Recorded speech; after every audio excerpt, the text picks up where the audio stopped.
আজকে আমি হাতে রুটি বানাচ্ছি। কিভাবে আমাদের দেশে এইভাবে রুটি বানায় দেখুন। কালাইয়ের রুটি, হাতের রুটি যেটা বলে আর কি, হাত দিয়ে ফিরা দিয়ে পানি দিয়ে বানাতে হয়। এটা বেলুন ছাড়া হাত দিয়ে বানানো লাগে। এইভাবে বেগুন পোড়াতে দিয়েছি, বেগুনের ভর্তা বানাবো।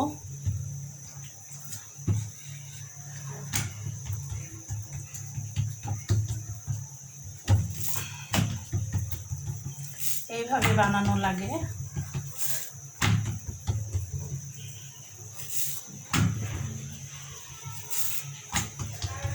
কালাইয়ের রুটি আমাদের দেশে অনেকেই খুব পছন্দ করে, সবাই পছন্দ করে কালাইয়ের রুটি।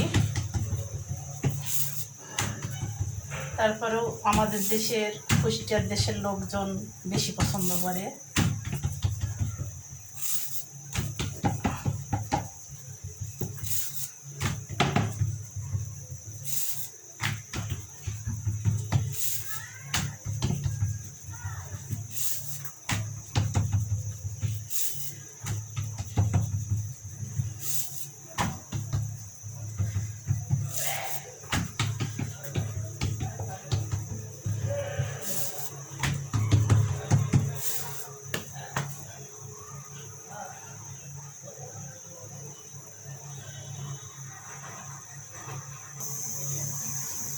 দিয়ে দিলাম খোলাতে, মাটির খোলা।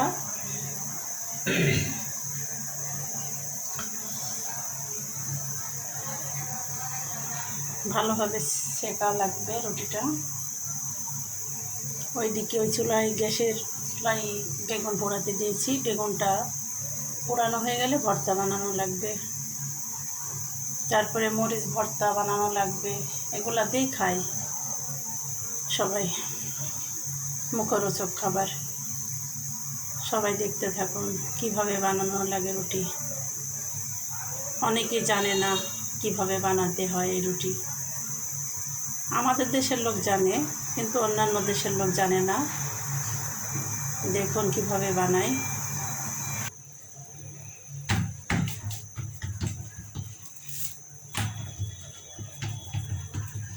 এইভাবে বানানো লাগে।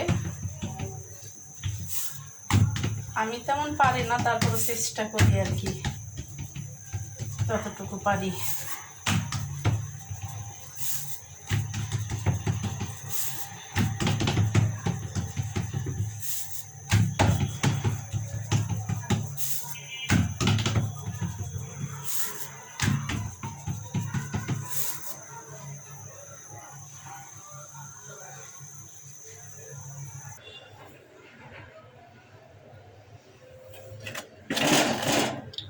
বানানো হয়ে গেল রুটি, হাতের রুটি।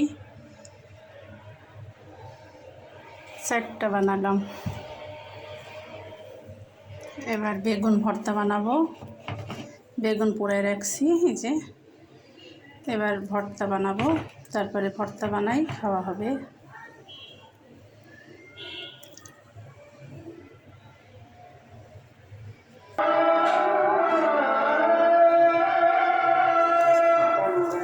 লবণ, কাঁচামরিচ, পেঁয়াজ, সরিষার তেল দিয়ে একসাথে ডলে ভর্তা মাখাতে হবে।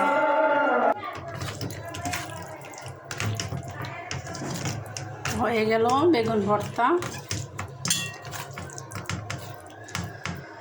এবার মরিচের ভর্তা, আলু ভর্তা বানায় একসাথে খাওয়া লাগবে।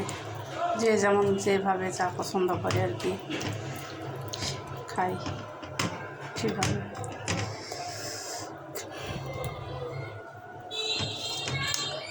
সবাই ভালো থাকবেন,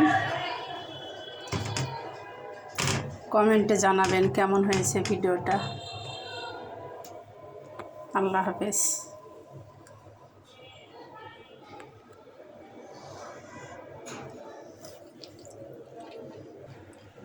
বেগুন ভর্তা আর রুটি।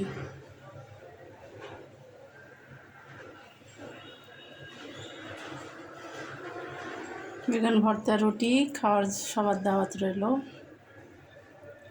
ভালো থাকবেন সবাই।